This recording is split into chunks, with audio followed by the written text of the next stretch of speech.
Hi friends, welcome to my channel Sai Ram competitive exams. ఇంకా channel ఎవరైనా subscribe చేసుకోకపోతే subscribe చేసుకోండి, లైక్ చేయండి, షేర్ చేయండి. మెగా డిఎస్సికి కసరత్తు షురు.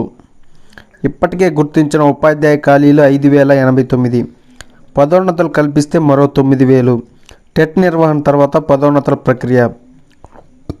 మెగా డిఎస్సి నిర్వహణపై విద్యాశాఖ అధికారులు కసరత్తు మొదలుపెట్టారు.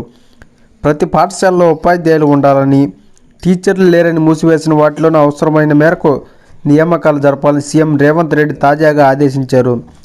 పదోన్నతులు సత్వరమే పూర్తి చేసి తద్వారా ఏర్పడే ఖాళీలను భర్తీ చేయాలని సూచించారు. దీనికి అనుగుణంగా అధికారులు లెక్కలు తీస్తున్నారు. ఈసారి డిఎస్సి నిర్వహణ సజావుగా జరిగేలా న్యాయపరమైన సలహాలు తీసుకొని ముందుకు సాగాలని అధికారులు భావిస్తున్నారు. శనివారం ముఖ్యమంత్రి సమీక్ష సందర్భంగా ఖాళీలు, ఉపాధ్యాయులు లేని పాఠశాలలో పదోన్నత ప్రక్రియ, హేతుబద్ధీకరణకు సంబంధించిన అంశాలను అధికారులకు నివేదించారు. గత ప్రభుత్వ హయాంలో 5,089 పోస్టుల భర్తీకి డిఎస్సి నిర్వహణకు నోటిఫికేషన్ జారీ చేశారు.